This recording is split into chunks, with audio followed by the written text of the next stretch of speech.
à une réunion de travail sur la criminalité organisée. Ils doivent aussi rencontrer la famille Kessassi. Des chiffres qui interpellent. Chaque jour en France, plus de 3 femmes sont victimes de féminicide ou de tentatives de féminicide conjugal. C'est ce qui ressort des données de la mission interministérielle pour la protection des femmes. Dans le détail, 107 femmes ont été victimes de féminicides conjugaux l'an dernier. La mission appelle à renforcer la formation des professionnels en première ligne. Les résultats des évaluations du CP jusqu'au lycée, plus de 7 millions d'élèves s'y sont pliés. Un exercice qui permet de connaître le niveau global afin d'adapter la politique éducative. Cette année, les résultats sont globalement stables, voire meilleurs que l'an passé à l'école primaire. À partir du collège, des inquiétudes apparaissent sur le niveau en français. Globalement, les filles sont meilleures en français et les garçons en mathématiques. Une taxe de 2 € pour les petits colis ne venant pas d'Europe. La mesure a été adoptée par les députés. La taxe devrait rapporter environ 500 millions d'euros, une somme qui servira à financer les dispositifs pour contrôler ces produits en provenance notamment de plateformes comme Shein ou Temu. Le Rassemblement national a voté contre, dénonçant une taxe sur la consommation populaire et les classes moyennes. L'Australie serre la vis contre Meta. À partir du 4 décembre, les Australiens de moins de 16 ans seront progressivement exclus de Facebook et d'Instagram. Les utilisateurs concernés sont notifiés dès aujourd'hui. En cas d'infraction, les plateformes s'exposent à des amendes pouvant atteindre près de 28 millions d'euros. Et puis c'est une tradition chaque année, le 3e jeudi du mois de novembre, le Beaujolais nouveau sort aujourd'hui avec des volumes en baisse en raison de la météo. L'an passé, plus de 14 millions de bouteilles de Beaujolais nouveau avaient été vendues dans le monde, en particulier au Japon et aux États-Unis. L'alcool est évidemment à consommer avec modération. Voilà pour l'essentiel de l'actualité. Excellent après-midi.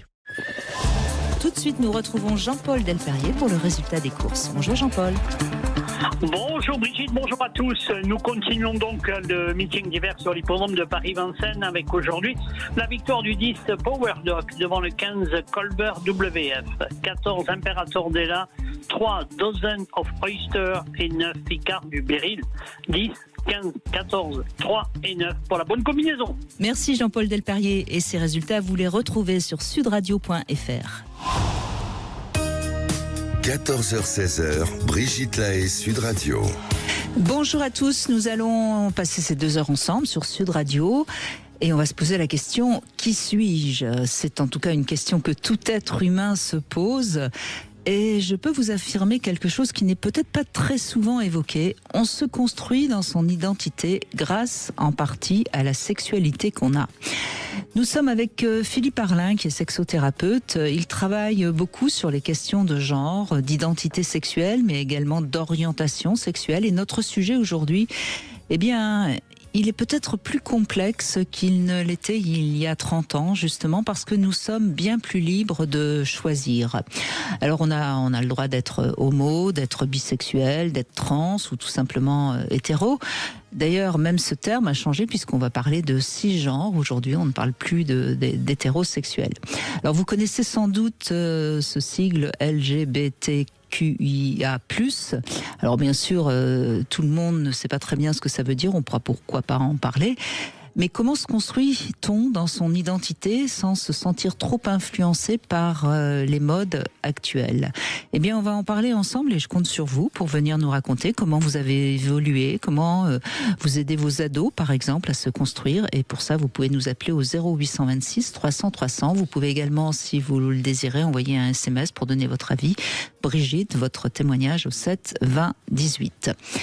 Philippe Arlin, merci d'être avec nous. Vous êtes sexothérapeute, mais vous avez depuis longtemps travaillé sur cette question du genre, oui.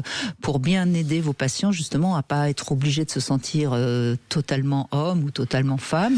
C'est surtout ne pas se sentir condamné par sa propre biologie, puisque à l'origine, il y a de cela pas si longtemps, malgré tout, le simple fait d'être biologiquement un homme, on dirait cis aujourd'hui, ou biologiquement une femme, nous mettait d'office dans la case de l'hétérosexualité, c'est-à-dire de l'hétéronorme, pour rappeler qu'hétéronorme veut dire qu'on est attiré par quelque chose qui est différent de nous. Donc si je suis un homme, je vais être attiré par une femme. Donc effectivement, il y avait 2 cases, et en dehors de ces cases, tous ceux qui exprimaient des désirs ou se sentaient habités par des désirs en dehors des 2 cases avaient beaucoup de difficultés. Donc voilà, on a créé des respirations, et moi ce que j'ai voulu montrer, c'est que Au niveau de la sexualité, il n'y a pas de genre, il n'y a pas de bonne manière d'être une femme dans la sexualité, il n'y a pas de bonne manière d'être un homme, il n'y a pas de bonne manière dans le sens de personnes avec qui on devrait être ou ne pas être. La sexualité, c'est quelque chose qui est propre à chacun et c'est très important pour moi qu'on puisse trouver cette liberté d'exprimer une sexualité, donc indépendamment d'un conditionnement biologique, même s'il existe et on ne va pas le nier, mais de pouvoir l'intégrer et de voir comment on peut faire avec pour mieux se respecter, mieux respecter ses choix et ne pas se sentir exclu de par là même. Et puis, je crois que c'était un peu ce que j'avais envie de dire aussi aujourd'hui, notre capacité à se sentir vraiment ce qu'on est et ce qu'on a envie d'être, ça vient aussi par notre sexualité, c'est-à-dire que une femme ou un homme devient homme ou devient femme aussi grâce à ses rencontres sexuelles avec des hommes ou des femmes d'ailleurs. Et c'est vrai que ces lettres prendront tout leur sens, je parle des lettres du drapeau, elles prendront tout leur sens dans nos premiers rapports sexuels, c'est-à-dire que, prenons une chose simple, l'homosexualité, même si à vivre c'est peut-être pas simple pour certains, mais cette attirance pour les personnes du même sexe que nous, on peut la ressentir.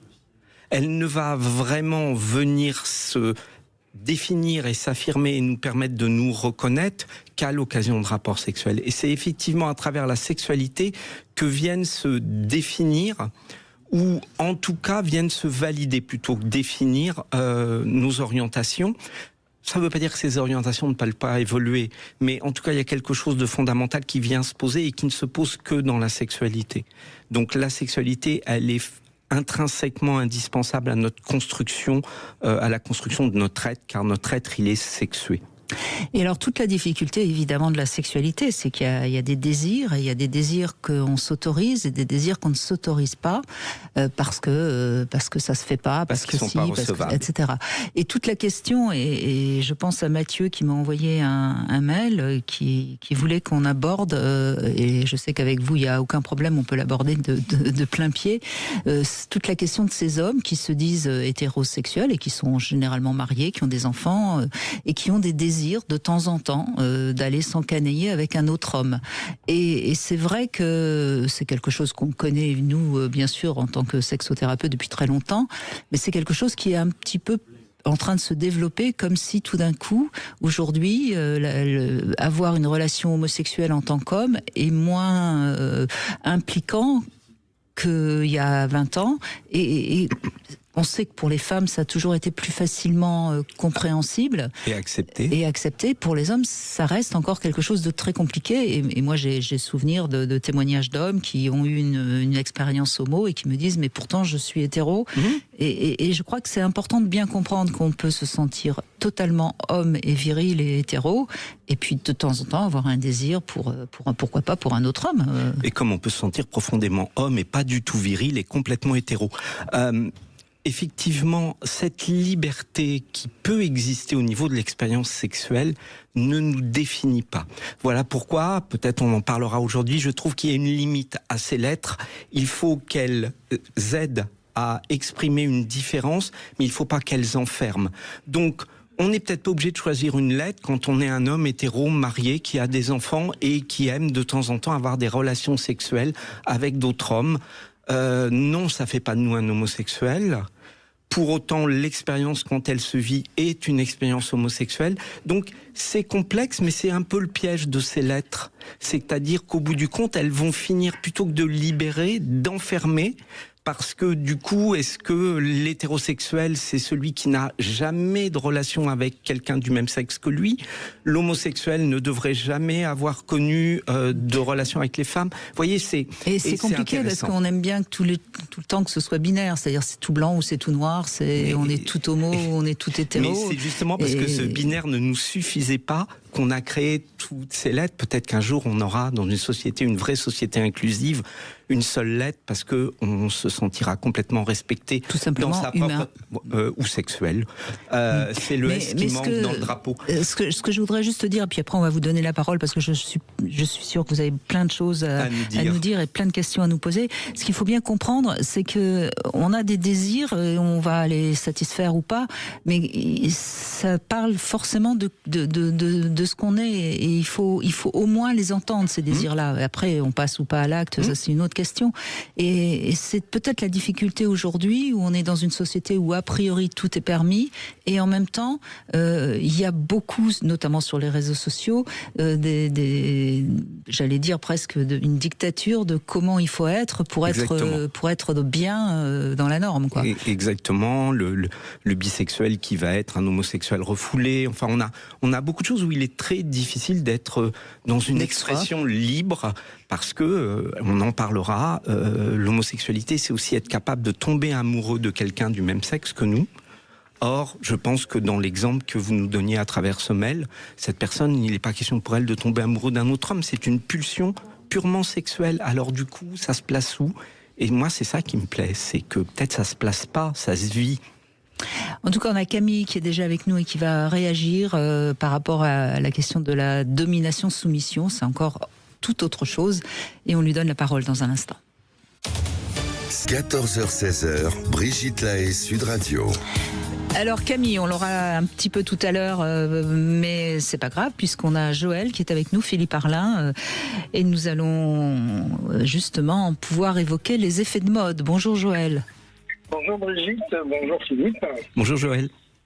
Je pense que, tout en rappelant que la sexualité c'est du domaine de l'intime, je crois qu'il faut pouvoir s'affranchir un petit peu et se détacher de ces effets de mode, de tout ce qui est les morales sexuelles ou les normes sexuelles, pour pouvoir acquérir une certaine liberté. Oui. Alors vous avez 1000 fois raison, sauf que, et c'est là tout le problème, et c'est pour ça que je crois que l'émission qu'on fait aujourd'hui, elle est très importante, et il faudra que tout le monde la réécoute en podcast pour tout comprendre et tout entendre des nuances. Notre sexualité, elle se construit de par notre éducation, certes, mais également de la culture dans laquelle on baigne. Et forcément, elle est très cognitive.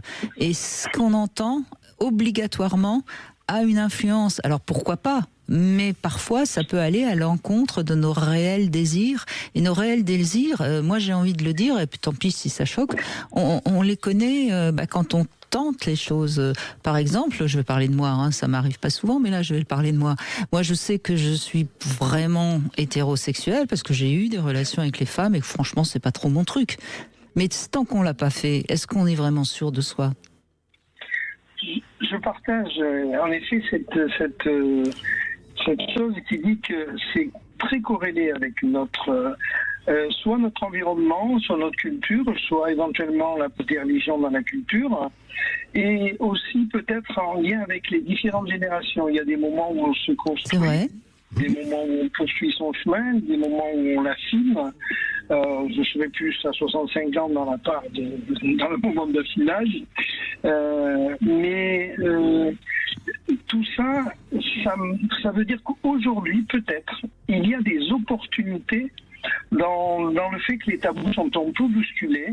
Alors, ce qui me dérange un petit peu, c'est qu'on est évalué, jugé, estimé, connoté et rangé selon nos choix sexuels ou nos choix religieux, ce qui sont des domaines intimes. Je pense qu'il faut arriver à s'en affranchir, mais aujourd'hui, il est moins compliqué d'expérimenter qu'à une certaine période où des tabous étaient beaucoup plus présents. Non, mais c'est la grande chance de ce 21e siècle, mais il ne faut pas s'y perdre. Il y a une autre influence que je voudrais rajouter, il y a les rencontres. On oublie de dire, mais si on tombe amoureux de quelqu'un, cette personne peut nous amener à expérimenter des choses, à découvrir des choses. Et la rencontre amoureuse va jouer un rôle extrêmement important dans la construction de notre sexualité. Donc il y a vraiment plein de facteurs, et plus je fais mon métier de sexologue, plus je dirais la sexualité, c'est quelque chose qui s'écrit tous les jours, qui continue à grandir, à se développer, à se définir. Et la bonne nouvelle, moi je dis toujours à mes patients, c'est qu'il n'y a pas d'âge pour libérer quelque chose dans sa sexualité, il n'y a pas d'âge pour le vivre. Même le corps est très résilient et a une capacité à rebondir, à vivre autre chose. Donc oui, c'est vraiment important d'entendre que c'est dans l'expérimentation, c'est vraiment dans ces moments d'accord avec soi qu'on arrivera à vraiment ressentir, et c'est pas parce que ça sera conforme à ce qui a l'air bien. Oui, mais c'est ce que vous dites. Encore une fois, il faut que chacun soit un peu plus j'ai envie de dire presque, ose expérimenter par lui-même et ne subisse pas les injonctions actuelles qu'on a de part de tous les côtés d'ailleurs. Hein. Ah mais c'est vraiment la difficulté, c'est-à-dire qu'on a une société qui offre des chances d'expérimentation, mais en même temps il y a des choses qui n'ont pas évolué sur le regard, et là je rejoindrai sur le fait qu'il y a quand même des trucs qui nous hiérarchisent en fonction d'où on en est, quoi. Oui, allez-y, je vous en prie. Je partage votre opinion. Quand je dirais la rencontre, je rajouterais l'échange. Oui. Parce qu'on offre, on reçoit, on partage dans l'expérimentation. Et je crois que quand je vois mon chemin personnel sexuellement, il s'est construit par la rencontre. Il y a la part solitaire avec soi et le regard qu'on a par rapport à son ressenti. Parfois, ça nécessite un peu une distance à la rencontre. Et je crois que ça se construit énormément dans l'échange et dans la rencontre, en effet. Oui, puis on oublie, on n'en a pas encore parlé, mais ce sera notre sujet demain. On oublie aussi tout ce qui va être vu quand on est ado, quand on est enfant, et je pense notamment, évidemment, à la pornographie, qui a une influence certaine sur la sexualité des Français aujourd'hui. Avec du bien et du moins bien, hein. Il n'est pas question, on ne va pas la stigmatiser. Et puis il y a rien à faire. Il y a quand même des modes, et on entend aujourd'hui par exemple la mode de l'anti-pénétration, qui est une mode un petit peu développée dans certains courants féministes. On entend aussi la mode du consentement. Vous savez, je le dis souvent, le problème du consentement, c'est bien sûr qu'il n'est pas question de faire l'amour sans respect et confiance, mais certaines femmes aujourd'hui pensent, parce qu'elles considèrent qu'elles n'étaient pas totalement consentantes, considèrent qu'elles ont été abusées, alors qu'il y a 30 ans, elles ne le considéraient pas. Mais avec le recul de la mode aujourd'hui du consentement, elles ont l'impression d'avoir été abusées. Vous voyez, tout ça c'est important de bien... C'est pour ça qu'on fait cette émission aujourd'hui avec Philippe Arlin. C'est important que chacun se rappelle si vraiment c'était son choix et si finalement ça n'a pas porté conséquence, ou si ça a porté conséquence. Mais ne pas se fier à ce qu'on entend aujourd'hui, notamment par exemple sur le consentement. Pour moi, il y a une notion aussi dans l'échange, c'est de pouvoir en parler. Et de pouvoir assez ouvertement dans un espace intime protégé, échanger sur sa sexualité, sur ses désirs, sur ses envies. Mais si on ne les connaît pas, comment on échange ? Oui, échanger, mais on échange sur son vécu. Par contre, si la situation du moment peut parfois offrir des libertés plus qu'il y a pas mal de temps, elle n'en est pas moins complexe. Je partage votre avis, parce que le croisement des informations et la multiplicité des informations parfois rend difficile le moyen de s'y retrouver. Mais je crois que offrir le partage, offrir la discussion dans un milieu intime, dans un couple ou au-delà, dans une relation sexuelle qui peut être en dehors de la forme d'un couple, je crois que c'est bénéfique parce que de cet échange peut naître des envies, peut naître des expérimentations. Oui, mais Joël, vous parlez comme un homme qui a de l'expérience, qui a déjà eu sa propre vie sexuelle. Comment voulez-vous qu'une jeune fille de 16-17 ans qui rencontre un homme dont elle est follement amoureuse puisse s'échanger. Qu'est-ce qu'elle va faire? Elle va subir ce qu'il a envie de lui faire subir parce qu'elle sera amoureuse et puis voilà tout. Et c'est l'histoire de beaucoup de femmes dont la sexualité va se construire à travers leur partenaire, leur premier partenaire. Elles vont, dans certains cas, avoir la chance d'avoir des orgasmes à chaque rapport. Dans d'autres, elles n'en auront pas. Elles croiront même que c'est normal. Et puis à 40 ans, il y a le prince charmant, en tout cas ce qu'elles croient être le prince charmant, qui arrive, qui les regarde, qui les voit, qui leur fait découvrir leur corps, qui leur fait presque découvrir la sexualité. Elles deviennent femme fontaine. Par exemple. Mais là, tout d'un coup, il y a quelque chose qui se passe. Il y a une révélation, une rencontre avec elle-même. Et même s'il y avait du dialogue dans le premier couple, avec cette fameuse question que nous, les hommes, on est quand même très doués pour poser « qu'est-ce que tu aimes ?» Ce qui a l'air de paralyser la femme en face. Ça t'a plu? Ouais, t'as aimé, c'était bon. Et là, on a le grand vide. Mais je comprends pas, t'as pas de fantasme.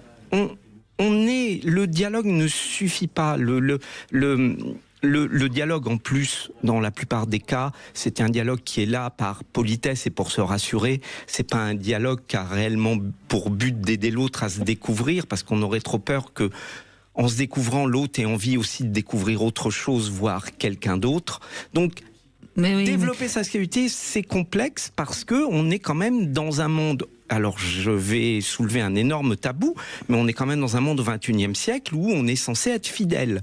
Donc, comment on expérimente? Oui, tout à fait. Je partage cette lecture. Je crois qu'il y a aussi quelque chose dont on peut parler, c'est l'éducation qu'on transmet sur ces questions-là, en tant que parent, par exemple. Bien sûr. Dans une fille et un garçon. Et j'ai essayé de leur expliquer dans leur jeunesse et dans leur adolescence qu'il était important qu'elles et qu'ils restent souverains. Ça rejoint le consentement, souverains dans leurs choix, dans leurs désirs et dans leurs limites. Et qu'ils ne les dépassent et qu'ils ne découvrent que s'ils sont vraiment, et c'est important par rapport... Oui, mais voyez, vous-même, pourtant vous semblez être quelqu'un de tout à fait libre, il y a déjà... que si, vous voyez, il y a déjà des injonctions qu'il ne faut pas tout essayer, quoi. Et alors, encore une fois, je ne dis pas qu'il faut tout essayer pour connaître réellement sa sexualité, mais tout parent qui est digne de ce nom va de toute façon poser déjà des limites. Obligatoirement. Et si vous êtes dans une famille, par exemple, très catho, avec beaucoup d'enfants, etc., ça va être très difficile d'assumer son homosexualité. Si vous êtes dans une famille beaucoup plus... Ou de ne pas vouloir avoir d'enfants, tout simplement. Oui, enfin, vous voyez, donc de toute façon, on est déjà programmé par notre éducation, nos parents, et c'est tout ça qu'il faut arriver à un moment donné à voir si c'est vraiment notre désir ou si ce sont des croyances, des injonctions, enfin, vous voyez, donc c'est très très compliqué. Encore une fois, il faut beaucoup de connaissances, mais aussi beaucoup d'expérience. Et donc finalement, il y a très peu de gens. Moi, je suis ravie d'inviter ce sexothérapeute Philippe Arlin qui est avec nous aujourd'hui, parce que je sais qu'il a de l'expérience, qu'il a des connaissances, et qu'il n'a pas de jugement. Moi, je suis parfois consternée. Je reçois des livres de sexothérapeutes que je n'invite pas parce qu'on voit derrière tout leur jugement. Sur ce qui est bien et pas bien. Et voilà. De quel droit on devrait dire qu'il y a des choses qui sont bien et des choses qui ne sont pas bien. C'est ce que j'ai voulu dire, mais peut-être un petit peu en avance dans mon premier livre que j'appelais Sexuellement incorrect. Absolument. Être sexuellement incorrect, c'est accepter d'avoir une sexualité qui n'est pas politiquement correcte. C'est vraiment oser... écouter ses envies, ses pulsions, et indépendamment du fait qu'on soit censé être un homme hétéro ou un homme homo, peu importe. Qu'est-ce que j'ai envie ? En tout cas, merci Joël de cet échange. On va faire une petite pause avec un Love Conseil. Je vous proposerai une lettre d'amour un peu particulière. Et puis on a Sophie. Alors je sais pas si c'est Sophie, si c'est Serge. Enfin bon, voilà. Mais c'est bien que des personnes justement qui sont absolument pas dans la norme aient envie de témoigner aujourd'hui, puisque aujourd'hui tout est possible. Venez prendre la parole sur Sud Radio au 0826 300 300. À tout de suite. Vous voulez pas Brigitte Lahaie, Sud Radio, le Love Conseil. Eh bien voilà une petite lettre d'amour particulière, une lettre d'amour codée, Philippe Arlin. C'est important de se continuer à se dire qu'on s'aime, etc. Ah, mais oui. Et donc, je propose d'envoyer une lettre d'amour codée par SMS, sachant que le chiffre 1 va correspondre à la lettre A, le chiffre 2 à la lettre B. Eh bien voilà, j'envoie 10, 5, 20, 1, 9, 13, 5. Et ça signifie quoi ? Vous l'imaginez, ça signifie « je t'aime ». Alors bien sûr, vous pouvez vous amuser à envoyer un message codé un peu plus long. Et puis je trouve que c'est assez mignon, ça peut vous amuser à le faire. Et puis ça peut aussi amuser votre partenaire qui va prendre peut-être un certain temps pour le décoder. Voilà, moi je trouve que c'est un petit love conseil amusant. Oui, c'est rigolo, parce qu'on peut coder en plus comme on veut. Ah bah oui. Voilà, c'est ça qui est chouette. Mais évidemment, vous pouvez faire à l'inverse. Oui, le 1, ça correspond au Z. Ça compliquera les choses. Voilà. Bon, pour ça, il faut quand même savoir un tout petit peu parler français, ce qui n'est pas toujours évident. Il faut éviter les fautes. Parce que sinon, ça marche plus. Et puis, on continue à s'amuser, puisque je vous propose de jouer avec Lelo et Sud Radio. Vous le savez, toute la semaine, vous pouvez gagner ce masseur personnel Lily 3 de la marque Lelo. C'est un formidable compagnon de voyage, parce qu'il est tout petit. Vous pouvez l'emmener avec vous, si vous voulez. Il y a 10 modes de vibration différentes, alors des vibrations avec des intensités variables, avec des pulsations, on connaît maintenant un peu toutes les sortes de vibrations qu'il y a sur ces objets. Il est rechargeable par USB et étanche. Voilà, vous avez envie de le gagner, vous envoyez un SMS Brigitte au 7 20 18. Bonne chance à tous. Sophie, merci d'être avec nous, bonjour. Oui, bonjour Brigitte, bonjour Philippe Arlin. Bonjour Sophie. Bonjour, voilà, moi je suis hors norme. Oui, voilà. C'est clair. Mais d'ailleurs, on en parlait avec Philippe. J'ai l'impression que même dans le sigle LGBTQIA+, vous rentrez pas dans aucune norme là, dans aucune lettre là. Ah non, moi je suis un peu à part en fait. Elle est illettrée.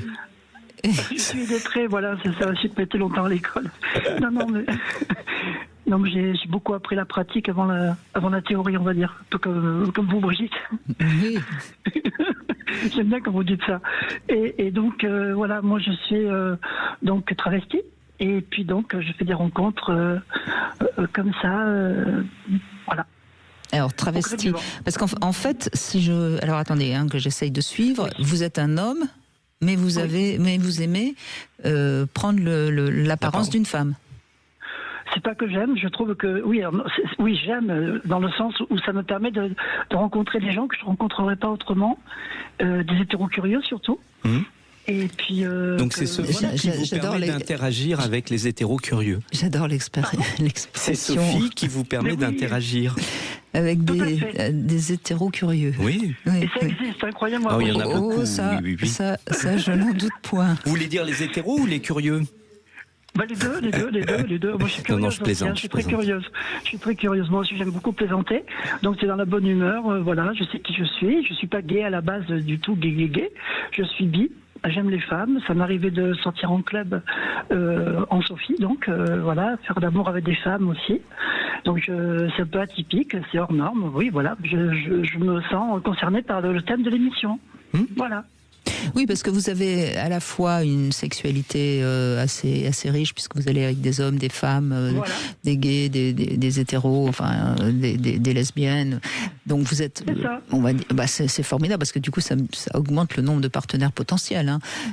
Oui. Et puis parallèlement à ça, dans votre identité, c'est pareil, c'est très fluide. On peut pas vous définir d'une manière très très très précise. Alors, dans la vraie vie, je suis en homme, je fais pas du tout gay, je fais pas cette voix. Je suis vraiment, là, je rentre dans un personnage, je mets ma vie entre parenthèses, et c'est génial, parce que ça permet une bouffée d'oxygène de sortir de la vraie vie, parce qu'on en a tous besoin. Mais vous voulez dire que vous êtes là, vous traversissez, pardon, c'est bien comme ça qu'on dit, oui. Votre voix. Tout à fait. Dans la vie courante, vous avez une voix plus masculine. Ah, mais complètement, oui, j'ai une voix d'homme, là. Je suis dans la peau je vous appelle en Sophie, en fait, voilà. D'accord. Sophie est née, vous avez quel âge? À quel moment vous prenez conscience, vous la rencontrez? Alors moi, je proche de la cinquantaine. Ouais. Et ça fait une quinzaine d'années, un peu plus de 18 ans, que j'ai... Vers 32, 35 ans, donc. Oui, dans la trentaine, oui, entre 30 et 35. Oh. Voilà, ça m'est venu comme ça, j'ai trouvé ça génial. Mais au cœur de vos Parce que- expériences, c'est bien ce qu'on disait tout à l'heure, la Tout à sexualité. Bah voilà. Ouais. Tout à fait. Ouais. Donc ça a commencé sur des lieux de drague, en voiture. C'était très rigolo, passer des nuits entières. Mais quel a été le premier déclic? Vous en Un souvenez? délire, un petit délire dans ma tête, dire allez on y va, on se déguise et puis voilà, on va voir ce que ça donne. Tout simplement, quoi. Je veux dire, il n'y a pas d'élaboration, d'excitation. Non, bien sûr, mais il y aurait pu y avoir une rencontre ou Et l'expérience avec ce premier hétéro curieux, puisque je pense qu'on va l'appeler comme ça, c'est ça qui a validé Sophie et qui a validé une dimension de votre sexualité exploratrice, curieuse, qui s'est mise en place.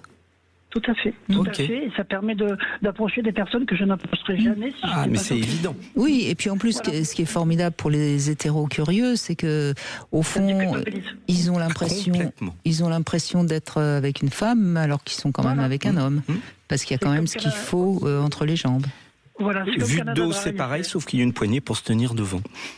C'est ça, exactement. Voilà. C'est comme Canada Dry, quoi. Ça ressemble à de l'alcool, mais c'est pas de l'alcool. Et ça déculpabilise beaucoup les hétéros. Je vous garantis que je ne serai pas en Sophie. Il y en a certains, je ne ferai pas tout ce qu'ils font. Ah bah, bien sûr que non, bien sûr que non. Je laisse aller, hein. Mais là, vous nous aidez beaucoup, Sophie, parce que vous nous donnez un exemple du poids de la norme. Oui. Et parce que évidemment tous ces hétéros curieux, je les respecte et j'imagine bien qu'ils ne sont pas idiots et qu'ils savent qu'au bout du compte ils font l'amour avec un homme. Mais le fait que vous jouiez le jeu d'être une femme leur permet eux d'échapper à justement cette norme sociétale de un homme va pas avec un homme va avec une femme. Et donc là, les apparences sont sauves et même l'accord avec eux-mêmes devient sauf en le faisant avec vous, alors qu'ils ne pourraient peut-être pas le faire s'ils vous croisez quand vous allez travailler, par exemple. Complètement, ça déculpabilise et ça permet de... C'est gagnant-gagnant, quoi, j'ai envie de dire. Bien sûr. C'est-à-dire que tout le monde s'y retrouve. Et vous, Sophie, en tant qu'homme, donc, ça vous est déjà arrivé d'avoir envie d'aller avec un homme, ou est-ce que vous avez besoin d'être en femme pour aller avec un homme ? Alors maintenant, je trouve ça de plus en plus drôle. Je fais quasiment que en Sophie parce que c'est vraiment plus rigolo. Peut-être parce que vous préférez les hétéros. Aussi, oui, tout à fait. Oui, voilà. C'est-à-dire que bien sûr que j'avais tout compris. Vous n'allez pas me la faire, Sophie. Mais Sophie. Mais non, mais c'est intéressant parce que ça montre bien que ce qui excite le plus Sophie, c'est de pervertir un hétéro. Oui. Voilà, dans le sens souple de la perversion, je dis pour les auditeurs, de détourner avec beaucoup de délicatesse du droit chemin. Voilà. Mais oui. Et vous avez eu des relations homosexuelles ? J'ai envie de dire en non-Sophie. Avant Sophie. Ah oui, bien sûr. Quand j'étais plus jeune, mais moi j'ai commencé, je suis restée 10 ans avec une femme. Donc voilà, j'étais très sérieuse. Et puis là, il y a aussi le déclic. Non, très sérieux. Vous étiez très sérieux quand vous étiez avec une femme. Vous étiez sérieux. Oui. Attention. Je parle en Sophie. Non, mais c'est important. Excusez-moi. C'est pour aider les auditeurs à suivre. Voilà, parce que sinon les auditeurs comprennent pas. Nous on suit, mais on est un petit peu tordu, donc c'est pour ça. Non, on va parler pour vous, Philippe. J'assume. Je ne me permettrai pas. Non, le tout, c'est de savoir qui on est, ce qu'on fait, et puis être un adulte consentant, et puis de ne pas tromper les gens, et puis de reprendre sa vie après, quoi. C'est un peu l'idée, c'est de rebondir, de retomber sur ses pattes, et d'avancer. Bon, c'est pas trop dur de dire à Sophie d'aller se coucher et de revenir à monsieur ? Ah non. Non. Et ben voilà. Je switch très bien. Mais vous voyez, Sophie, moi, ça me fait penser, c'est pour aider un peu les auditeurs à comprendre, ça me fait penser au carnaval. Le carnaval avait ça d'extraordinaire, c'est que ça permettait un soir à tout le monde d'être être quelqu'un d'autre. Et cette ouverture... Et l'anonymat. Et en plus, dans l'anonymat total. Et cette ouverture, c'est une porte de liberté extraordinaire.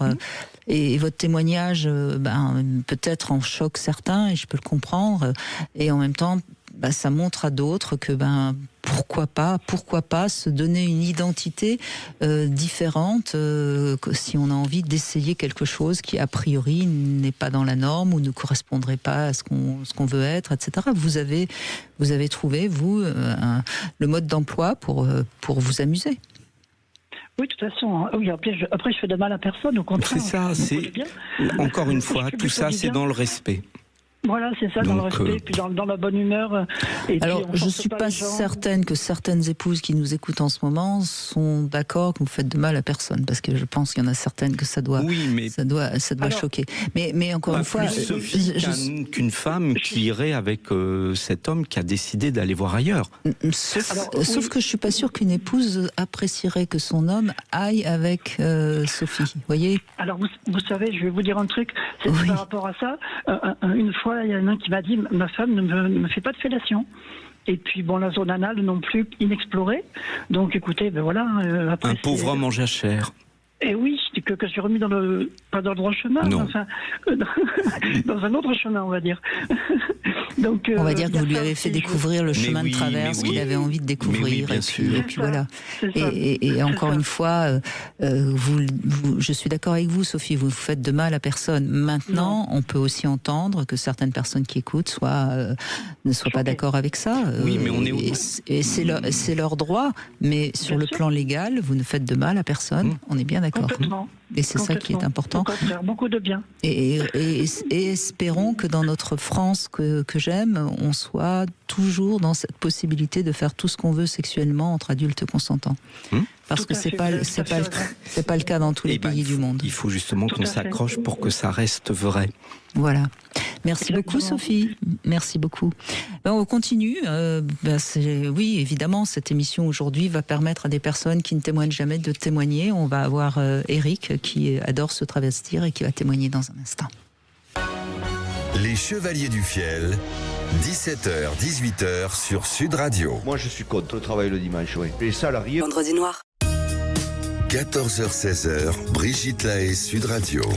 Philippe Parlin est avec nous, sexothérapeute, et je rappelle votre livre qui est un petit peu le thème d'aujourd'hui, sexuellement incorrect.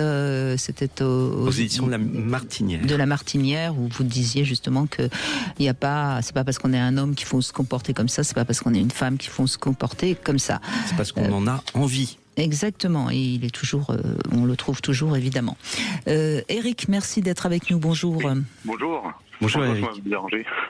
Je vous en prie, merci de témoigner, au contraire. Moi j'adore me traverser en femme, ça j'adore ça. Ouais. Oui, mais des robes sexy, des talons, des boucles d'oreilles et puis un sac à main. Et je suis très excité à l'idée d'être habillé comme ça en fait. D'accord, mais alors c'est une excitation qui vous emmène jusqu'à une masturbation ou est-ce que vous avez envie de rencontrer quelqu'un dans cette tenue? Quand je suis habillé comme ça, j'ai très envie de faire l'amour avec un homme. En fait. Ça vous est arrivé, Eric? Oui, ça m'est arrivé. Oui.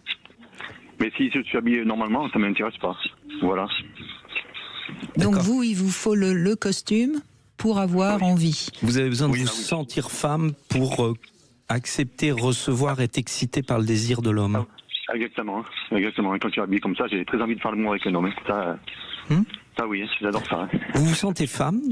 Vous diriez que vous êtes femme dans ce moment-là? Oui, on peut dire ça comme ça. Okay. Oui. Ah oui, tout à fait. Mais alors quand vous n'êtes pas habillé en femme, est-ce que vous avez une sexualité ou est-ce que vous n'avez pas de sexualité? Non, j'en ai pas du tout même. J'en ai pas du tout. Et vous n'en avez jamais eu Si. Mais... Je l'ai eu, ouais. Et au départ, c'était quoi? C'était avec une femme ou... Oui, avec des femmes, oui. C'est ça, c'est-à-dire qu'au début, vous étiez dans la norme, vous commencez votre sexualité, vous êtes un homme, donc vous allez avec des femmes, et à un moment donné, vous vous rendez compte que ça correspond pas à votre vrai désir, c'est ça? Oui, c'est vrai. À quel moment vous découvrez ce plaisir de s'habiller? Est-ce que ça a pu commencer jeune, de découvrir les vêtements féminins? Il n'y a pas une dizaine d'années. Oui, d'accord. Non, pas jeune, donc. Tout ça. Après, j'ai eu des robes et de suite. Et vous arrivez à sortir publiquement habillé en femme ou non? Comment? Est-ce que vous arrivez à sortir publiquement habillé en femme ou vous allez que dans des lieux très précis, un peu protégés? Vous êtes toujours avec nous, Eric? Ah. Non, je crois qu'on a... Oui, si, je crois qu'Eric est toujours avec nous. Non, mais on a... Oui, Eric, vous êtes toujours avec nous ou pas? Oui, je vous entends. Parce qu'on a eu un petit souci. Oui, je vous demandais, est-ce qu'il vous arrive de sortir dans la rue habillé en femme ou non? Ça, c'est vraiment... Ok. Non, pas du tout. Hein. Juste dans les endroits où on peut, où il y a personne, quoi. Je veux dire, où il n'y a pas de gens. D'accord. Voilà. C'est vraiment un outil de drague. Oui, tout à fait, oui. D'accord. Ça m'est arrivé, en fait, quand j'étais tellement excité qu'il n'y avait pas un homme, il y en avait deux. Et ils m'ont fait l'amour tous les deux et c'était super. Mmh. Voilà. Et est-ce que de temps en temps vous dites je souffre un peu parce que finalement vous avez une vie sexuelle qui a l'air de correspondre à ce que vous avez envie, mais vous êtes seul. Mais quand même vous n'êtes pas en couple, si je comprends bien. Non. Il y a eu avec mon frère, bon, personne ne sait rien. Mais moi, ça me va très bien comme ça. D'accord, vous vivez avec votre frère, mais qui n'est pas au courant de votre fantaisie sexuelle. Et personne n'a le droit de savoir, voilà, ce que je fais. Et pourquoi personne ça vous dérange? Ça vous dérangerait ou vous avez peur de choquer ou qu'on vous comprenne pas? Ouais, de choquer, étonné aussi. D'être étonné, ouais, des gens, voilà. Moi, je préfère comme ça, moi, ça me suffit, voilà, que personne ne sache. Voilà. Hein. Et en même temps, vous avez eu envie de témoigner. De nous le dire. Oui, voilà. Parce que vous étiez sûr qu'on comprendrait. Oui, voilà, oui. C'est ça. Exactement. Voilà. Ça soulage. Oui, bien sûr. Parce que oui. Et là, Philippe, il correspond pas aux différents lettres qu'il y a dans le sigle. Hein. Mais c'est ça qui est merveilleux, c'est que les lettres du sigle ne vont jamais pouvoir décrire la richesse de la sexualité et peut-être qu'il va falloir réfléchir à ce que ça dit, que la sexualité n'acceptera jamais de s'enfermer derrière une lettre. De se définir à travers une lettre, comme on a essayé de le faire à la base. À la base, on la définissait pas, tout le monde était hétérosexuel. Donc on a quand même voulu donner un peu de subtilité, mais on se rend compte que plus on essaye de codifier les comportements, plus on se rend compte que on va avoir le même problème un jour sur notre façon de manger, c'est-à-dire que, à force de qualifier chaque régime avec un nom particulier, on sait plus tout compte fait dans quel restaurant on doit se retrouver ou ce qu'on met dans son assiette. C'est à vouloir trop être représentatif, on finit par oublier que la différence, elle est inhérente à l'humain et qu'il n'y a pas deux homosexuels qui vont se comporter de la même manière, il n'y a pas deux personnes bi qui vont se comporter de la même manière. Donc, on fait quoi ? On respecte ces lettres parce que je pense qu'elles sont importantes, mais on comprend qu'elles sont loin Elles parlent pas de sexualité, elles parlent d'une catégorisation dans laquelle des gens se retrouvent, et c'est ça qui est important, c'est que ces lettres permettent à des gens de se retrouver, d'avoir des revendications, parce que je crois que c'est ça à l'origine, mais ça ne parle pas de la sexualité qui va avec. C'est tout ce qui est dommage, parce que regardez, pareil, vous, Eric, finalement, vous n'en parlez à personne parce que vous pensez que personne peut trop vous comprendre et que au fond vous êtes un peu seul dans votre pratique. Alors je suis sûr qu'il y a beaucoup plus d'hommes qu'on ne le croit qui sont comme vous, qui aiment s'habiller en femme. Enfin, j'en suis sûr même. Ou qui aiment les hommes qui s'habillent en femme. Oui. Sûrement. Voilà, parce que eux aussi, c'est pas du tout les mêmes. Oui, allez-y, Eric, pardon. Oui, mais moi, il y a des gens que je connais très bien, des amis et tout. Moi, je préfère rester comme ça. J'ai pas envie de les choquer et tout, voilà. Mais là, je préfère rester comme voilà. Ça me suffit. Enfin, voilà. Oui, mais pourquoi ça choquerait au fond? Oh, je pense pas, il y a quand même des gens Non, mais vous avez raison, Eric. Je confirme. Vous avez raison.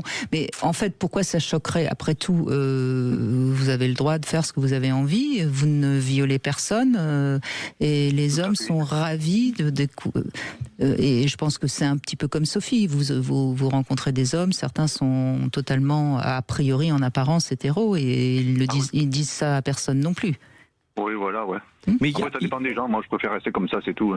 Il y a un tabou autour du travestissement féminin qui n'existe pas à l'inverse quand les femmes se mettent en hommes. C'est beaucoup plus acceptable, beaucoup plus accepté, le regard.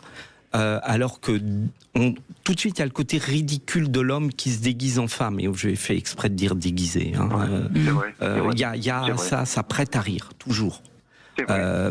Il y a voilà, et je pense que c'est pas le propos de cette émission. Il y a une racine à tout ça. Mais bien sûr. Mais c'est complexe. C'est très compliqué. Un homme qui fait la femme, c'est complexe et c'est difficile. C'est complexe, ouais. C'est ça qui est rejeté dans l'homophobie. C'est qu'un homme se comporte comme une femme. C'est le passif. Donc c'est vraiment, ça reflète encore une fois, comme vous le dites, Brigitte, les tabous de notre société, les limites. Il y a plein de lettres. Pour autant, il y a toujours les codes très forts et très prégnants du sexuellement correct. Exactement. Donc vous avez trouvé votre mode de vie, c'est-à-dire que vous avez une vie en apparence tout à fait normale, et puis vous avez une sexualité un peu à part que vous gardez pour vous, et puis avec vos partenaires évidemment. Oui, voilà, exactement, c'est voilà. Mais vous avez bien raison. Ça fait du bien d'en parler. C'est ça qui est important dans ce que vous venez de dire dans votre témoignage, parce que ça veut dire qu'au fond, être reconnu dans son identité aussi sexuelle, c'est important. C'est d'être. C'est vrai. Parce que voilà, et c'est ça peut-être, et c'est en ça que votre témoignage est important pour tous ceux qui écoutent. On a besoin d'être reconnu dans son identité et aussi dans son identité sexuelle, parce que sinon on a un peu l'impression de pas être entre guillemets normal, c'est ça. Ah oui, c'est ça. Mais exactement, c'est comme ça, oui. Oui. Ben rassurez-vous, vous parlez comme quelqu'un de normal, vous n'êtes pas schizophrène, rassurez-vous. Du tout. Vous êtes normal. Travail, tout ça, voilà, je suis normal. Ben merci en tout cas, merci beaucoup Eric de ce témoignage, merci vraiment. On continue dans cette deuxième heure. Vous n'hésitez pas, si vous aussi vous avez envie d'en profiter pour dire que vous avez une sexualité qui n'est peut-être pas celle que on considère dans la norme. Vous pouvez nous appeler au 0826 300 300. Je vous propose une petite devinette qui a dit que les caresses sur le clitoris ne faisaient pas jouir. La réponse est après les infos. Sud Radio, votre avis fait la différence. Vous êtes une super radio, vraiment, vous êtes la radio du moment. Continuez. 14h-16h, Brigitte Lahaie, Sud Radio.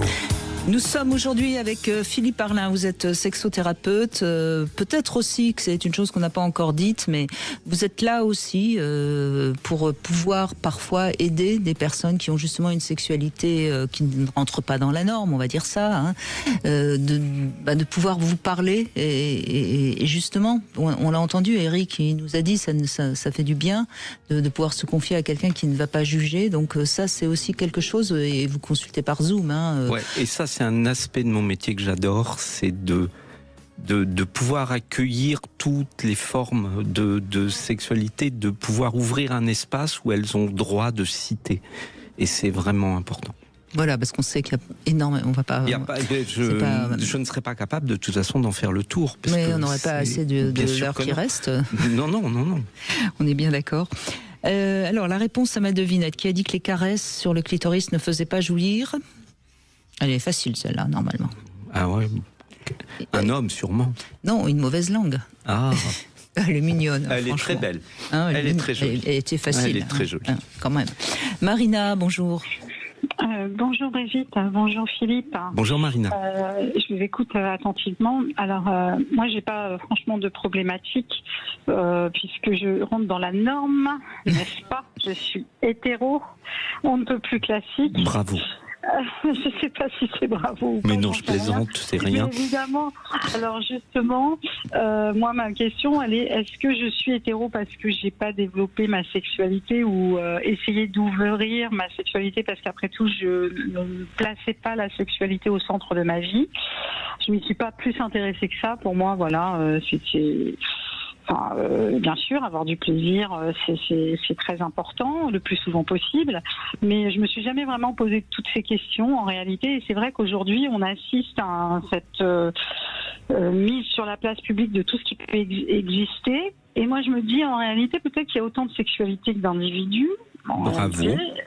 Et que y a tellement de personnes aujourd'hui qui se privent, qui se sentent malheureux parce qu'ils se retrouvent pas dans la normalité, si j'ose dire, après, est-ce qu'on est obligé d'afficher sa sexualité? Je suis pas sûre. C'est quand même de l'ordre du privé, de l'intime, oui, bien sûr. Voilà, de l'intime.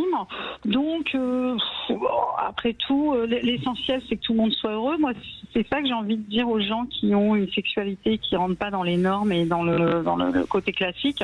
Moi, j'ai simplement envie de leur dire, écoutez, vivez votre sexualité comme vous avez envie de la vivre. Ne culpabilisez pas à partir du moment où la personne avec qui vous pratiquez est consentante, parce que ce qui compte, c'est ça en fait. C'est que les acteurs soient consentants. Alors, ça rejoint complètement, en tout cas mon travail, mais là où c'est difficile, c'est que malgré tout, et on l'a entendu dans le témoignage d'avant, vivre sa sexualité, on sent bien que cette personne, Eric en l'occurrence, il est obligé de se cacher quelque part, il peut pas sortir. Enfin, il y a aussi des formes de sexualité qui se vivent pas au grand jour. Je ne dis pas que la sexualité est censée se vivre au grand jour, on se comprend. Mais voilà, mais là où je vous rejoins, c'est que il faudrait arriver à créer un espace où la sexualité, quelle que soit la forme qu'elle prend, puisse être accueillie, respectée et vécue entre adultes consentants. Je suis d'accord avec vous, mais est-ce que la société aujourd'hui elle est prête à ça? Je trouve qu'on est vraiment tous dans le jugement. On est d'accord aussi. Oui, mais c'est la question. Vous voyez, la question qu'il faut se poser, et on n'est malheureusement on va pas dans le bon sens parce que la psychanalyse est de plus en plus décriée. Mais la question qu'il faudrait se poser, c'est pourquoi on juge les autres? Après tout, qu'est-ce que ça peut faire de juger quelqu'un qui ne fait pas comme nous? Donc ça montre bien que quand on juge, c'est parce que ça réveille des parts de nous qui sont pas claires. On sait très bien que beaucoup d'homophobes ont des désirs refoulés de faire l'amour avec un homme, par exemple. Je donne la chose la plus évidente. Mais je me souviens avoir dit ça un jour dans une émission de télé et j'avais en face de moi quelqu'un qui m'a dit que c'était archi faux et qui insistait tellement que je n'ai pas voulu lui dire que ça appuyait certainement là où ça lui faisait mal. Et j'ai découvert après, je ne citerai pas cette personne, qu'il avait une sexualité avec une femme et qu'il adorait le plaisir anal. Bon, tout ça me fait sourire, mais voyez, c'est-à-dire que si on avait... je suis d'accord qu'il ne faut pas raconter la sexualité de tout le monde, que c'est quelque chose de l'ordre de l'intime. Mais si on avait une société où on pouvait dire qu'il n'y a rien... qu'il n'y a pas de mal à se faire du bien et qu'à partir du moment où on est entre adultes consentants, tout est autorisé, tout est possible, on avancerait. Mais on n'en est pas là. En gros, il n'y a pas de sexualité normale. Ouais. Il y a une sexualité qui respecte l'autre ou qui ne le respecte pas. Mais est-ce qu'on n'a pas rétrogradé un peu dans nos sociétés aujourd'hui, parce que les Grecs, entre guillemets, avaient des réputations justement d'être hyper libres, etc. C'était très codifié. Faisons attention à la lecture qu'on peut avoir. C'était malgré tout très codifié. Et alors, je ne suis pas historien et je me permettrai pas, mais c'est pas aussi simple. Là où je vous rejoins, c'est qu'on a un mouvement réactionnaire de par le monde et que ce mouvement réactionnaire s'attaque à toutes les formes un peu libres de sexualité, que ça soit malheureusement aujourd'hui aux États-Unis, c'est vrai en Russie, c'est vrai dans des pays de l'Est, c'est vrai de plus en plus des mouvements qui... dans tout pays totalitaire, de toute façon. Voilà, et qui posent quand même, regardez ce qui se passe en Argentine, regardez... voilà, c'est-à-dire, mais si vous regardez derrière, il y a un point commun, c'est la détestation de la femme. Toujours. Ou en tout cas, on ne l'aime qu'au foyer et faisant des enfants. Donc je pense que c'est un combat très profond entre l'homme et la femme, mais non pas dans le sens homme-femme, mais dans quelque chose de fondamental et... Mais moi j'ai une théorie qui est très psychanalytique, mais qui je crois peut vous intéresser, Marina. Le problème de l'homme, c'est que sa bandaison, elle dépend terriblement de nous. Et à partir du moment où on le met en danger, puisque si jamais il bande pas, il n'est pas homme. Eh bien, il faut nous soumettre, il faut nous dominer, et je pense que la véritable problématique entre les hommes et les femmes, elle tient à ça. Et si on comprend ça, nous les femmes, eh bien, on les aime, les hommes, parce qu'on accepte leur éventuelle défaillance. Et si on les aime, les hommes, eh bien, ils ont plus peur de nous. Oui. C'est profond ce que vous dites, Brigitte. Mais c'est complexe, parce qu'il y a aussi la volonté de l'homme de contrôler le ventre des femmes. Il y a eu tout ça, mais c'est vraiment lié à cette érection. Mais ça, c'est plus les sociétés qui ont besoin de contrôler le ventre des femmes, parce que on le voit bien d'ailleurs avec toutes les questions qui se posent actuellement sur l'immigration, ce qui fait peur, puisqu'aujourd'hui on entend beaucoup de gens qui disent il faut que les femmes que les cathos refassent des enfants, que les chrétiennes refassent des enfants, parce que sinon on va être dominé.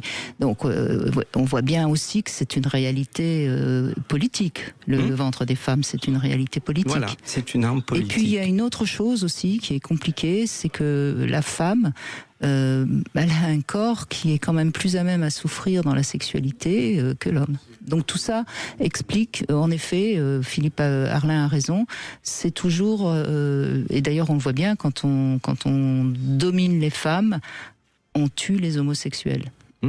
Je pense au Yémen, je pense à l'Afghanistan, je pense à des pays où... Les pays qui soumettent les femmes ne supportent pas les homos, ne supportent pas l'expression de la sexualité. Ce sont des pays masculins, mais pas dans le sens biologique, parce que c'est dans le sens stupide du terme. Ça n'a rien ni de biologique ni d'hormonal, ça a juste un côté malsain, et c'est un masculin qui s'oppose à un féminin qui n'existe pas non plus. Il y a une peur terrible de la femme et de son pouvoir de séduction, et voilà. Mais malgré tout, cette émission existe, ça prouve qu'on est capable de parler de ça, et qu'on est quand même encore dans un pays où l'expérimentation aujourd'hui est plus que jamais possible, et je crois qu'il faut pouvoir le dire et continuer à en profiter. Oui, et je crois, Marina, pour revenir sur ce que vous disiez, oui, il y a un petit retour du puritanisme, mais malgré tout, on est quand même beaucoup plus libre aujourd'hui qu'on ne l'était il y a 40 ans. Mais est-ce que vous ne croyez pas aussi qu'il y a une espèce de, de bâillonnage, entre guillemets, parce que la sexualité, on pourrait voir ça aussi comme un moyen d'expression, un langage, et le fait justement de ne pas rentrer dans les normes, les cases, etc., ce serait aussi une façon de nous dicter comment on doit aussi s'exprimer. Mais je crois que, enfin moi c'est mon avis, mais encore une fois je peux me tromper, et puis Philippe vous pourrez donner votre avis aussi. Je pense qu'on est actuellement dans un moment où le monde occidental va mal, et peut-être en fin de cycle, et donc on entend deux courants. Il y a le courant des conservateurs qui veulent revenir peut-être avec le mode d'avant, et puis il y a en effet tout ce courant révolutionnaire qui je pense à ces mouvements LGBT qui sont parfois terriblement presque anarchistes, comme si être hétéro c'est être bourgeois et mériter la corde, quoi. Mais moi je résumerai parce que j'ai eu l'occasion déjà de faire de nombreuses émissions ici, et entre autres on a déjà parlé du tantra et différentes choses, et on parlait de la sexualité sacrée, et là aussi j'ai envie de dire, il n'y a pas de sexualité sale, il n'y a pas de sexualité normale, il n'y a pas de sexualité sacrée. La sexualité c'est une pulsion, donc par définition, la pulsion, on la contrôle pas, on essaye de la canaliser, c'est autre chose. Et oui, bien sûr que les sociétés mettent du poids, mettent des normes sur comment cette pulsion s'exprime, parce qu'elle dit énormément de choses de nous. Et oui, la sexualité, qu'on le veuille ou non, elle est politique, et quand elle ne l'est pas, les politiques s'en emparent. Et puis elle libère, Marina. Vous avez visiblement l'air d'être heureuse dans votre vie et dans votre sexualité, et vous êtes certainement très libre, et donc plus difficile peut-être à gouverner. Peut-être. Alors moi je pense qu'il faut être tolérant dans la vie, au maximum, se surveiller à la tolérance, parce que souvent on dit oui, mais on est tolérant quand on est heureux. Ah oui, peut-être. Mais regardez, et sans en nommer aucune, mais regardez comment les religions prennent le contrôle de la sexualité, de ce qui est bien, de ce qui n'est pas bien, de la condamnation de la masturbation, de la condamnation de l'homosexualité, de la condamnation de la sexualité. On a l'impression que si on avait le malheur de s'épanouir dans notre sexualité, ben peut-être qu'on leur échapperait. Leur paradis n'aurait peut-être pas la même saveur. On ira en enfer, c'est bien connu. Me faites pas rêver. En tout cas, merci de cet échange, Marina. Merci beaucoup. Merci, Marina. On continue avec Aaron, qui a aussi des choses intéressantes à nous dire. À tout de suite. Sud Radio. Sud Radio. Parlons vrai. Parlons vrai. Décembre. 14h-16h, Brigitte Lahaie, Sud Radio. Philippe Arlin est mon invité aujourd'hui. Vous êtes sexothérapeute et vous, je rappelle que vous consultez à Poitiers, mais également par Zoom, pour ceux qui auraient besoin de votre éclairage. On parle de sexualité aujourd'hui, tout azimut, j'ai envie de dire, pour bien montrer à quel point la norme ne veut pas dire grand-chose en ce qui concerne la sexualité, que chacun doit la trouver, ce serait encore un mot qui ne correspond pas, mais peut la trouver, ou essaye, ou en tout cas, voilà. Une sexualité, ça s'écrit. Exactement. Vraiment, ça se compose, ça... Il faut la faire avec tous les ingrédients qu'on nous a donnés, et d'essayer de s'autoriser à manger, à faire, à vivre une sexualité qu'on aime. Et donc nous avons Aaron, c'est comme ça qu'on prononce votre prénom ? Aaron, exactement. Aaron, pardon. Aaron. Bon. Bonjour Brigitte, bonjour Philippe. Bonjour Aaron. Donc vous avez été très jeune intéressé par la sexualité, puisque vous avez commencé à 13-14 ans, hein ? C'est ça, exactement. Avec une femme, un homme ? Alors peut-être avec une femme, oui, tout à fait. La première, c'était sur les bancs de l'école, si on peut dire ça. D'accord, donc avec une femme de votre âge. Tout à fait, qui était déjà, qui avait 2 ans de plus, mais qui était très avancée sur le sujet. Et c'est un petit peu elle qui m'a initié, on va dire, sur des premières pratiques. Et ensuite, il y a eu tout un développement avec nombre de partenaires de mon côté. D'accord. Tout en restant avec elle ou après l'avoir quittée ? Alors, tout en restant avec elle et après l'avoir quittée. Après, aujourd'hui, j'écoute votre émission depuis, je crois, 14h cet après-midi. Déjà, merci pour tout déjà pour toutes les personnes qui ont témoigné. Et pour vous, Philippe, qui êtes bienveillant sur le sujet vraiment de la sexualité, parce que c'est un domaine que je considère ultra complexe. Et moi, aujourd'hui, j'ai une sexualité qu'on peut considérer, je pense, pas conventionnelle, mais au final, quelque part, qu'est-ce qu'est la convention réellement ? Quels sont les critères, quels sont les codes qui devraient dire oui, j'ai une sexualité conventionnelle ou pas ? Et quelque part, j'en ai parlé il y a très peu de temps avec des amis à moi autour d'une table, autour d'une raclette cette saison, à dire en fait avec un collègue qui est confère, à se dire pardon, mais je me fais chier dans ma sexualité. Et je me suis dit, aujourd'hui en 2025, comment c'est possible ? Oh, c'est malheureusement très simple. Et fréquent. J'en ai plein dans mon cabinet, je vous les présente quand vous voulez. Non, mais je veux dire, mais oui. Je sais pas, on est aujourd'hui dans un monde quand même, du moins dans une France relativement libre sur ces sujets-là, effectivement avec consentement, etc.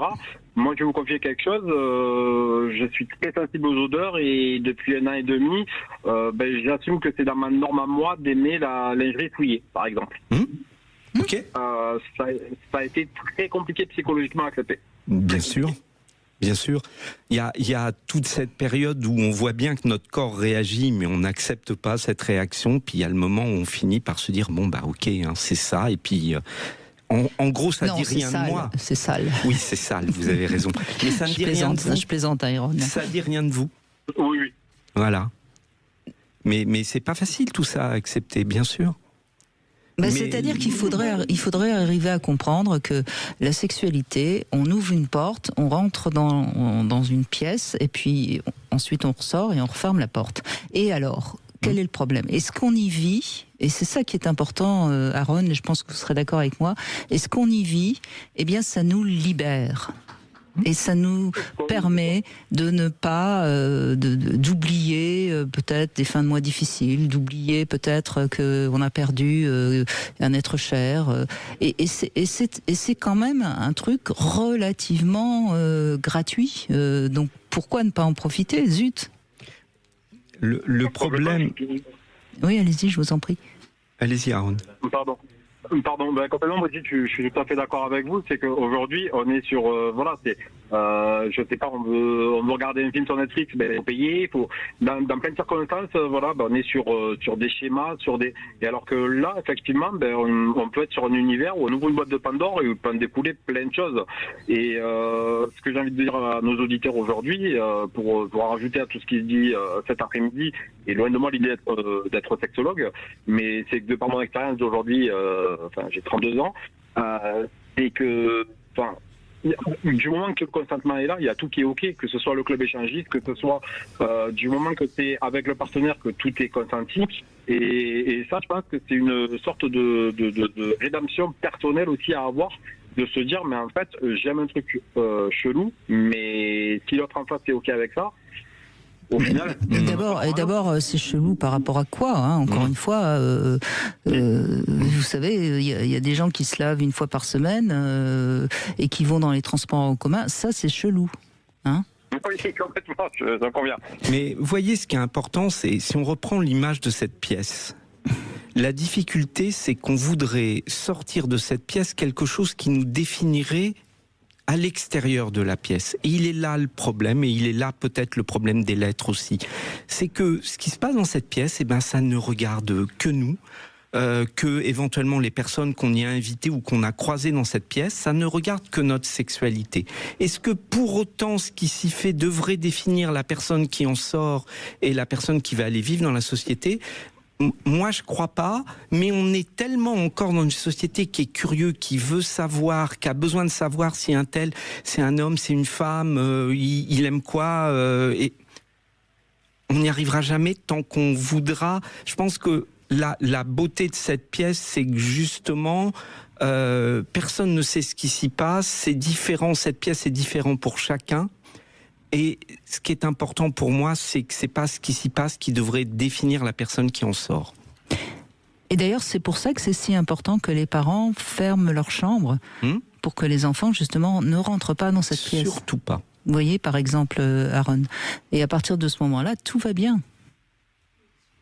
Complètement. Pour ma part, j'ai pas encore d'enfant, mais ça, c'est sûr que je ne serai pas de ceux qui, je sais pas, où les enfants viennent faire un câlin à leurs parents quand ils sont nus, par exemple. Je sais pas. Pour moi, ça c'est pas concevable. Non, mais ce que j'essaye aussi de dire avec humour, Aaron, c'est que je vous vois mal sur votre lieu de travail sortir une petite culotte souillée et vous taper un sniff. Oh, clairement, oui, clairement. Bon, bah voilà, c'est-à-dire que ça regarde que vous. Et dans l'espace où vous te faites, je vois pas où est le problème. Et disons qu'après il y a un peu le, comment dire, il y a, voilà, parce que forcément autour de nous ça parle sexualité, etc. Et quelque part. Mais est-ce qu'on est obligé, quand on parle de sexualité entre copains, de raconter ce qu'on fait, si ce n'est pour se vanter? C'est jamais le cas de toute façon. Vous voyez, Aaron. Et puis je vais vous rassurer, j'ai connu des actrices de films X qui vendaient leurs culottes usagées, et je peux vous dire qu'elles gagnaient beaucoup d'argent. Hein, donc vous n'êtes pas le seul. Hein. Ben non, bien sûr. Mais et puis, soyons clairs, les conversations, alors surtout entre mecs, sur la sexualité, mais je pense qu'on serait très surpris de voir ce qui se passe dans leur fameuse pièce à eux. Ça n'a rien à voir. Entre ce qu'on dit et puis ce qu'on fait, vous savez. Voilà. Et puis, par exemple, je suppose que, vous. Apparemment, vous avez peut-être des gens avec qui vous partagez ouvertement votre sexualité et certains choix dans votre sexualité, mais ça, c'est votre responsabilité, c'est votre choix. Mais encore une fois, ça ne regarde que vous. Et le fait que ça regarde que vous ne veut pas dire que c'est tabou ou pas tabou, veut dire que la notion d'intime doit garder sa valeur et doit garder son sens. Ce que je fais dans ma chambre, dans ma sexualité, la chambre n'en est que le symbole, ne regarde que moi. Bah écoutez, en tout cas, merci d'avoir réagi avec votre sexualité libre, etc. Et puis, alors je le fais pas exprès, mais ce sexo conseil, il est peut-être un peu pour vous, Aaron, parce que je vais parler du chien de chasse. On verra pourquoi dans un instant. Il a du flair. Et ensuite, c'est Cyril qui lui est libertin et a envie d'évoquer également sa bisexualité. On en parle dans un instant. 14h07, Brigitte Lahaie, Sud Radio, le sexe au conseil. Alors, justement, Philippe Arlin, on va parler de ce sexo-conseil qui s'appelle le chien de chasse. On sait que le chien de chasse est réputé pour son flair. Et justement, c'est un jeu en relation avec l'odorat, parce que l'odorat joue un rôle important dans notre sexualité, aussi bien... Il l'éveille comme il l'inhibe. Voilà, c'est vraiment très important. Les odeurs ont beaucoup d'importance dans notre sexualité. Et donc, c'est un petit jeu. Vous utilisez 5 mouchoirs. Je préfère les mouchoirs plutôt que les Kleenex, que vous allez imbiber de 4 odeurs sexuelles et une odeur totalement différente. Alors vous allez me dire 4 odeurs sexuelles, comment on va trouver 4 odeurs sexuelles? Alors sexuelles pas forcément, mais en tout cas qui sont en lien avec le corps, avec votre corps. Alors il peut y avoir l'odeur de transpiration, il peut y avoir l'odeur entre les fesses, pour parler proprement. Il peut y avoir l'odeur évidemment de notre propre sexe. Il peut y avoir l'odeur de notre parfum, un parfum qu'on met, puis on peut mettre. Enfin bref. Et à partir de ce moment-là, vous avez donc 5, et puis le 5e mouchoir, vous mettez n'importe quelle odeur que vous avez envie de mettre, qu'importe. Et ensuite, c'est à votre partenaire de découvrir quelle est l'odeur qu'il y a sur le mouchoir. Et c'est peut-être intéressant parce que justement, à partir de ce moment-là, vous allez pouvoir communiquer un peu sur quelque chose qui a priori est assez anodin, et tout en étant quand même très très intime. Voilà. Je pense que, par exemple, si vous avez tendance à mettre quelque chose dans vos cheveux, vous pouvez imbiber le mouchoir, etc. Vous voyez, c'est juste ce jeu de laisser deviner à l'autre quelque chose. C'est toujours une communication qui dure un peu de temps parce que évidemment votre partenaire va pas tout de suite trouver les 4 odeurs personnelles, et ça donne à la fois du jeu, à la fois de quoi communiquer. Voilà ce que je vous propose. Ah mais moi je suis tout à fait d'accord, et on peut même pousser plus loin en allant jusqu'à dire ce que ces odeurs évoquent, éveillent, provoquent. Est-ce qu'elles sont agréables, désagréables? Est-ce qu'on aurait tendance à vouloir les rechercher? Et c'est intéressant aussi de juste réagir à l'odeur sans même l'identifier au début. Oui, pourquoi pas. Parce que le fait de l'identifier peut des fois la censurer. Quel mouchoir vous préférez, par exemple? Quel mouchoir vous excite le plus? Ouais, voilà. Etc. Et il vous reste quelques minutes pour continuer à jouer avec Lelo et Sud Radio pour gagner ce masseur personnel Lily 3 de Lelo. Vous pouvez donc, si vous en avez envie, d'envoyer ce SMS à Brigitte au 7 20 18. Et bonne chance à tous. Bonjour Cyril, merci d'être avec nous. Bonjour Brigitte, bonjour votre invité Philippe. Bonjour Cyril.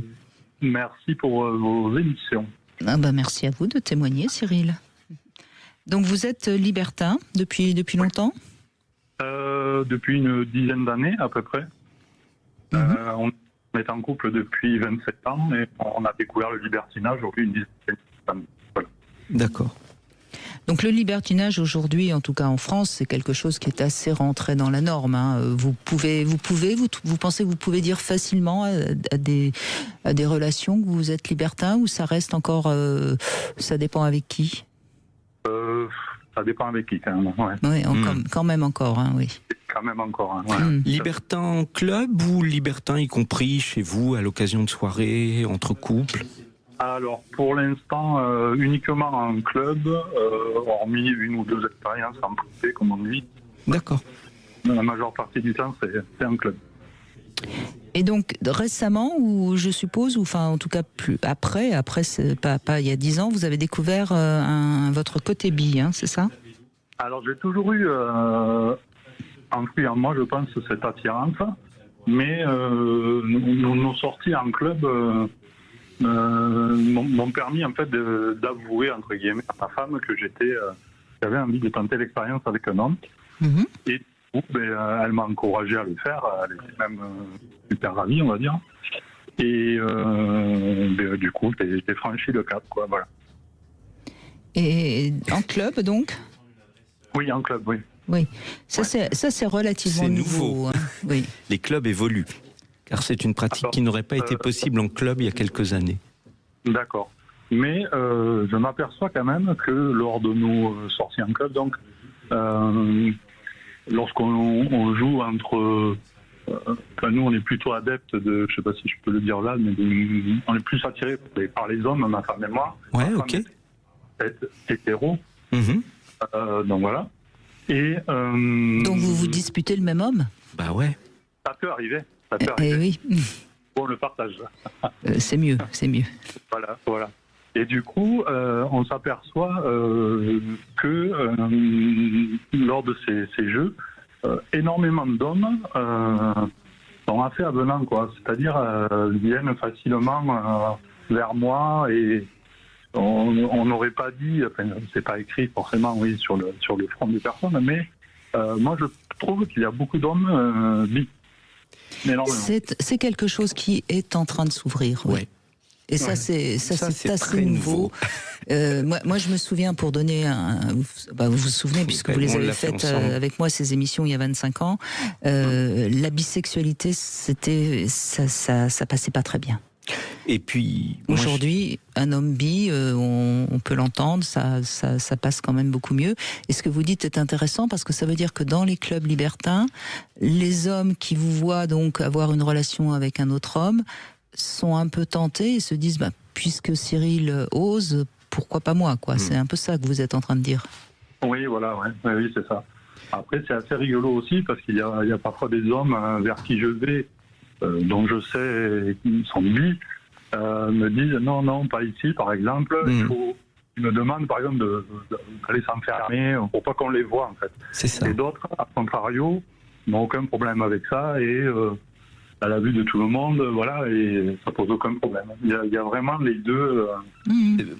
Moi, je me rappelle, parce que j'ai beaucoup travaillé dans la prévention et je faisais de la prévention en club échangiste. Je me rappelle être entré dans énormément de clubs et à chaque fois la même phrase, c'était pas de ça ici.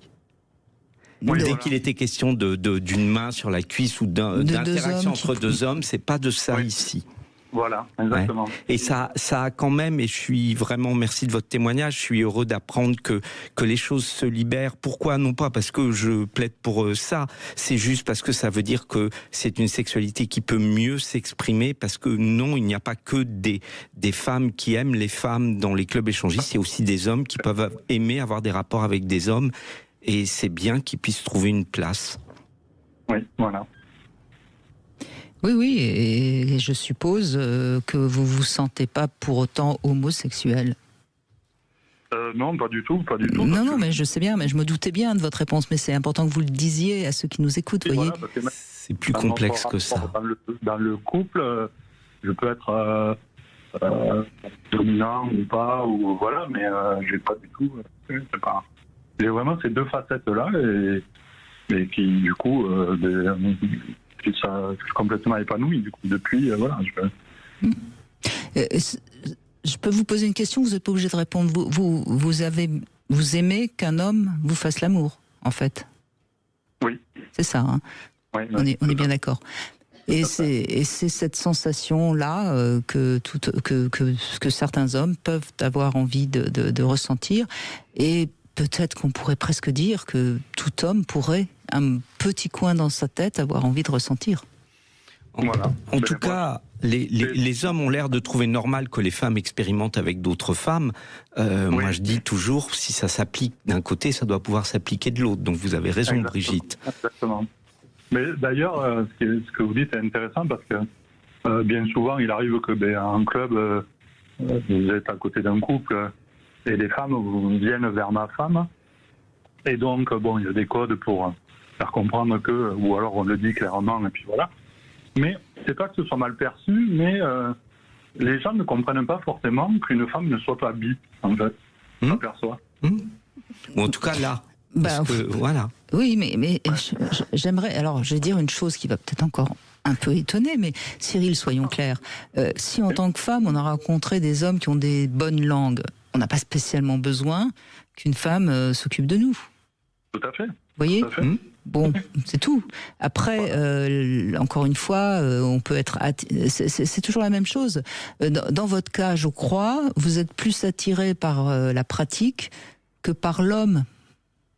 Oui, absolument. Oui, vous voyez, oui. et c'est en ça que, en effet, vous êtes bien avec votre femme et vous pouvez vous permettre cette fantaisie en club parce que vous avez besoin de rencontrer des objets masculins. Voilà.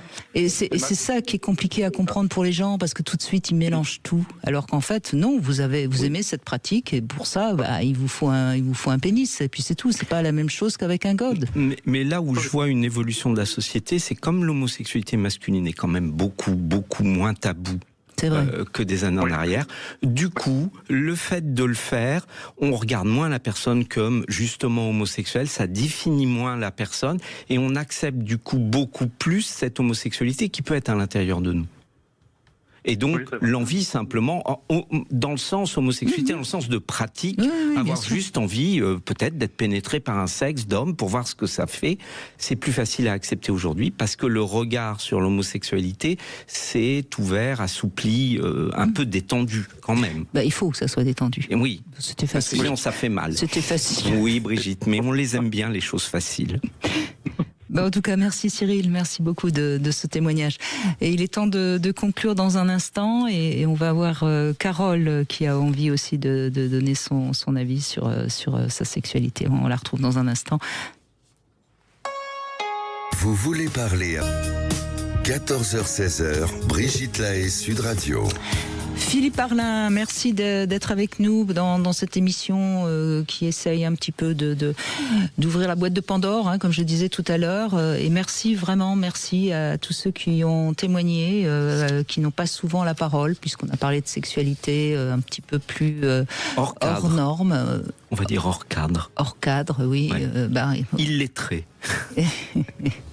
Illettré, oui, vous aimez pas ce sigle LGBTQ. Encore une fois, j'en reconnais l'importance, mais je constate juste que la sexualité est plus riche et plus complexe. Mais je suis même pas sûre que ce soit important parce que ça stigmatise aussi d'un certain côté. Oui, mais... Parce que après tout, est-ce que reprenons-la, elle, ça veut dire, je sais même plus d'ailleurs. Lesbienne, oui. Bon, est-ce qu'on est systématiquement uniquement lesbienne? G, ça veut dire gay, oui. B, ça veut dire bi. Est-ce qu'on est systématiquement bi? On l'a bien vu avec Cyril. C'est pas, il se retrouve pas dans cette lettre bi. T, c'est trans. Q, c'est queer. I, c'est intersexe. Ah ben voilà. Alors c'est quoi intersexe? Alors là, franchement, intersexe, c'est une réalité biologique de naissance et donc c'est extrêmement complexe que ça apparaisse à cet endroit-là puisque l'intersexualité ne définit pas forcément une sexualité, mais les personnes intersexes, on n'est pas biologiquement homme ou femme. Voilà, et c'est quand même un pourcentage plus important qu'on ne l'imagine. Mais bon, c'est pas beaucoup. Voilà. Excusez-moi. Et puis après on a asexué, qui veut dire qu'on n'a pas de sexualité. Bon, et puis il y a plus. Là aujourd'hui on a eu beaucoup de plus aujourd'hui. Et Carole, merci de conclure avec nous. Bonjour. Oui, bonjour. J'étais en train d'écouter ce que vous dites et du coup, on en apprend quand même sur les mots. Alors là, moi, je suis sûre que si on fait un interrogatoire, un mini-trottoir, pardon. Micro-trottoir, pardon. Oui, je suis sûre que personne ne sait répondre exactement. Même moi, d'ailleurs, oui, c'est pas grave. Et c'est pas grave. C'est pas grave, ouais. Non, en tout cas, c'est bien d'en entendre et puis au moins de s'ouvrir un peu à des choses qu'on connaît pas, parce que c'est vrai que c'est quand même un sujet qui reste moins tabou, mais qu'il est encore quand même moins qu'avant, c'est sûr, mais j'entendais là le monsieur qui témoignait avant sur les clubs échangistes, où c'est vrai ce qu'il disait... le fait de jamais voir d'hommes entre eux, échanger entre eux, c'est rare. C'est très rare. Autant qu'on voit des femmes, mais on voit pas d'hommes, quoi. On en voyait peu, en tout cas, à une époque. Oui. Alors, moi, c'est vrai que je n'y vais pas du tout, mais ça m'est arrivé d'en avoir fréquenté à une certaine époque, il y a environ peut-être 15 ans à peu près. Quinzaine d'années, et où j'étais assez surprise parce que j'aurais pas fait la démarche d'y aller Et c'est le compagnon avec qui j'étais à l'époque qui était assez qui avait des fantasmes un peu là-dessus, mais c'était pas simple. Enfin, pour lui, avec le recul, lui, il était pas simple parce qu'il fantasmait, mais une fois arrivé là-bas, hop, bah non, quoi. Donc c'était un peu. C'est-à-dire qu'il avait envie d'y aller, mais une fois qu'il y était, il était mal à l'aise, c'est ça? Voilà. D'accord. C'est ça. Donc il savait pas trop en fait ce qui lui donnait envie d'y aller, c'était pas très clair pour lui. Oui, et puis ce qu'il pouvait réussir à me faire faire, en fait, si moi j'ai ça a été le cas, hein, où j'ai été facilement vers quelqu'un d'autre. Du coup, c'était reproché après, comme quoi je pouvais le tromper facilement. Donc c'était pas ça en fait, parce que du coup, c'est quand même lui qui m'a demandé. Son fantasme. Mais ça, c'était la pulsion, et après la réalité, il gérait pas, quoi. C'est ça. Alors que moi, j'étais pas demandeuse, mais par contre, je me suis surprise pour certains aspects où ça pouvait être excitant, quoi. En étant honnête, il y a des choses qui pouvaient être très excitantes et d'autres. Oui, et ça, c'est intéressant aussi votre témoignage, parce qu'on voit que, bon, a priori, vous y allez pour lui faire plaisir, vous vous dites, bon, après tout, on verra bien, voilà. Donc vous restez quand même relativement ouverte. Et puis tout d'un coup, vous vous rendez compte que quelque chose vous excite, alors vous ne l'auriez même pas imaginé. C'est ça. Et après, c'est vrai que dans la vie de tous les jours, bon, je quittais ce gars, enfin, je suis plus du tout avec lui, mais dans les autres rencontres, c'est vrai que j'ai pas été demandeuse. J'ai pas évoqué le fait de y retourner. C'est pas quelque chose qui m'a demandé. Vous n'aviez pas envie de revivre ça, oui. Voilà. Mais vous en gardez des bons ou des mauvais souvenirs je parle pas de cet homme, hein, je parle de ses expériences. Des bons souvenirs. Parce qu'en fait, c'est des lieux. Moi, j'ai vu des lieux très respectueux, en fait. Bien sûr. Et est-ce qu'on pourrait dire, ma question est un peu orientée, bien sûr, mais est-ce qu'on pourrait dire que finalement, ça vous a quand même aidé à vous sentir mieux en tant que femme, plus désirable, plus libre? Oui, plus libre et peut-être moins dans la culpabilité, parce que du coup, ça c'est avec un parcours un peu d'enfance.